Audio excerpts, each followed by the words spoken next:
Hello friends, வணக்கம். Welcome to Chitra's cooking. இன்றைக்கி chocolate recipe தாங்க நம்ம செய்ய போகிறோம். ரொம்பவும் சிம்பிளாகவும் குறைந்த செலவில் இது எப்படி செய்கிறது அப்படிங்கிறத பார்க்கலாம். இப்போ பால் வந்து 1/2 லிட்டர் வாங்கியிருக்கேங்க. நல்லா க்ரீம் பாலாக வாங்கிக்கலாம். இப்போ மெஷரிங் கப்பில் பெரிய கப் இருக்குல்லையே, அதில் 1 கப் அளவுக்கு மட்டும் பால் எடுத்துக்கிறேன். அதை ஸ்டவ்வில் வச்சு நல்லா காய்ச்சி எடுத்துக்கணுங்க. பால் பாக்கெட் வந்து 2 பாக்கெட் அளவுக்கு நான் எடுத்துக்கிறேங்க. இப்போ 4 இருக்குது, அதில் 2 யூஸ் பண்ணிக்க போகிறேன்.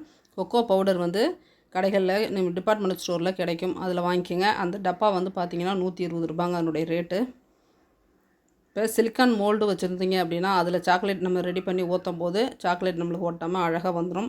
அது இல்லைனாலும் பரவாயில்ல, சில்வர் பிளேட்டில் நம்ம ஊற்றி கூட கட் பண்ணி எடுத்துக்கலாம். இப்போ பால் ஒரு பக்கம் காஞ்சிகிட்டே இருக்குதுங்க. சர்க்கரை வந்து எடுத்துக்கிறேன். மெஷரிங் கப்பில் 1/2 கப்பு இருக்குது இல்லைங்களா, அதில் 2 கப் அளவுக்கு சர்க்கரை நான் சேர்த்துருக்கேன். தண்ணி வந்து 3/4 கப்பு இருக்கியா, அதில் வந்து தண்ணி சேர்த்துக்குங்க. தண்ணி வந்து கம்மியாக ஊற்றுனீங்க அப்படின்னா சீக்கிரமாக வந்து நம்மளுக்கு சாக்லேட் ரெடி ஆகிடுங்க. தண்ணி அதிகம் சேர்க்கும் போது சர்க்கரை பாகு வந்து ரெடியாக லேட் ஆகும். அதனால் கம்மியான அளவு தண்ணி சேர்த்துக்குங்க. சேர்த்து நல்லா கலந்து விட்டுட்டே இருங்க. சர்க்கரை வந்து நல்லா கரையணும். இது வந்து ரொம்ப பாகு பதம் வரணும் அப்படின்ற அவசியம் இல்லைங்க. சர்க்கரை வந்து நல்லா கரைஞ்சி பாருங்கள், இந்த அளவுக்கு வந்ததும் நம்ம பால் வந்து பக்கத்துலேயே காய வச்சு வச்சுருக்கோம் இல்லைங்களா, அந்த பாலை வந்து இந்த சர்க்கரை பாகில் ஊற்றிடலாம்.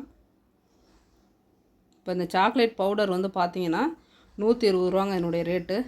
இதை விட சின்ன சைஸ் இருக்கா அப்படின்றது எனக்கு தெரியல. நான் வந்து ஒரு 200 கிராம் அளவுக்கு சாக்கோ பவுடர் வாங்கியிருந்தேன்.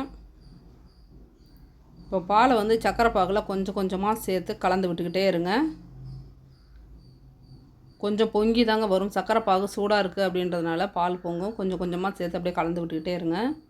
இப்போ சர்க்கரை பாகும் பாலும் சேர்ந்து நம்மளுக்கு மில்க் மேட் பதத்துக்கு வருங்க. அந்தளவுக்கு நல்லா கலந்து விட்டுக்கிட்டே இருக்கலாம்.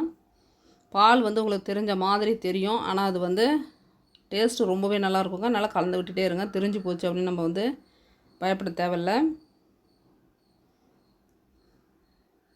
இப்போ நல்லா கொதித்து வரும்போது உங்களுக்கு தெரியும் மில்க் மேட் பதத்தில் இருக்கும். பால் பவுடர் வந்து 1/4 கப்பு சேர்த்துக்கிறேங்க. இப்போ 1/4 கப்பு பால் பவுடர் வந்து சேர்த்துக்கோங்க. அந்த பாக்கெட் வந்து 5 ரூபாங்க ஒரு பாக்கெட்டு. எல்லா கடைகளிலுமே கிடைக்கிது. நாங்கள் இருக்கக்கூடிய இடத்துல வந்து டிபார்ட்மெண்டல் ஸ்டோரில் 5 ரூபா பாக்கெட்டும் இருக்குது, 10 ரூபா பாக்கெட்டும் இருக்குது. நான் வந்து 5 ரூபா பாக்கெட்டில் தான் வாங்கிட்டு வந்து 2 பாக்கெட் அளவுக்கு நான் அதில் சேர்த்துக்கிட்டேன். மெஷரிங் கப்பில் பார்த்தீங்கன்னா 1/4 கப் அளவு சேர்த்து நல்லா கலந்து விடுங்க. பாருங்கள், நம்மளுக்கு மில்க் மேட் பதத்துக்கு வந்துடுச்சு. இப்போ வந்து சாக்கோ பவுடர் வந்து அதில் சேர்த்துக்கலாம். இது 3/4 கப் அளவுக்கு நான் சாக்கோ பவுடர் சேர்த்துருக்கேன். இப்போ இதையும் சேர்த்து நல்லா அப்படியே கலந்து விட்டுட்டே இருங்க.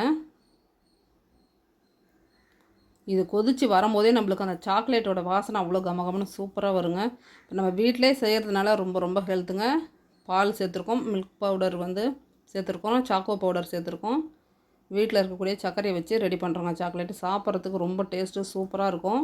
இப்போ இந்த சாக்லேட் ரெசிபி செய்கிறதுக்கான செலவுகள் எவ்வளோ அப்படின்னு கேட்டிங்கன்னா, 1/2 லிட்டர் பால் வந்து இங்கே 32 ரூபாங்க.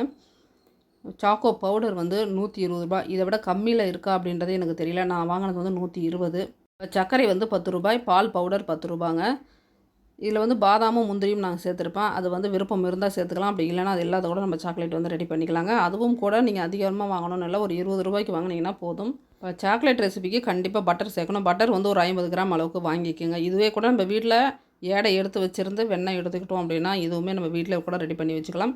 இப்போ கடைகளில் வந்து பட்டர் 50 கிராம் நீங்கள் வாங்குறீங்க அப்படின்னா கண்டிப்பாக வந்து 30லேருந்து 50 ரூபாய் வரைக்கும் வருங்க. இப்போ இதில் வந்து அதிகமான விலை பார்த்தீங்கன்னா சாக்லேட் பவுடரும் இந்த பட்டரும் வந்து நம்மளுக்கு கொஞ்சம் காஸ்ட்லியாக இருக்கும்.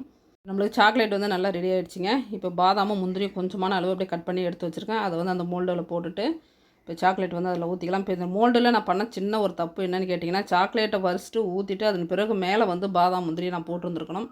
அந்த டிசைன் இருக்குது இல்லைங்களா, அந்த பூ டிசைனும் ஹார்ட்ஸ் டிசைன்லாம் வருது இல்லைங்க, அது வந்து சாக்லேட்டில் நல்லா அழகாக பதிஞ்சு வரும். அதை தான் நான் செய்யாத விட்டுட்டேன். அடியில் போட்டதுனால எனக்கு அந்த டிசைன் வந்து சரியாக கிடைக்காத போயிடுச்சு. மிச்சம் இருக்கிறத நம்ம வந்து பிளேட்டில் ஊற்றி எடுத்து வச்சுக்கோங்க. கண்டிப்பாக அந்த ஐஸ் மோல்டு நம்ம ஃப்ரிட்ஜில் வச்சுருப்போம் இல்லைங்களா, அதில் வந்து சாக்லேட் ஊற்றாதீங்க. அதில் எடுக்கிறது ரொம்பவே கஷ்டமாக இருக்குது.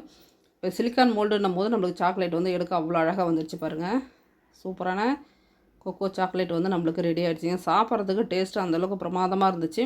இப்போ சாக்லேட் ரெடி பண்ண ஆன செலவு 250 ரூபாங்க. இந்த 250 ரூபாய்க்கு வாங்கி செய்யலாமா இல்லை கடையிலே வாங்கி சாப்பிட்டுக்கலாமான்றதை நீங்களே டிசைட் பண்ணிக்கோங்க. தேங்க்யூ.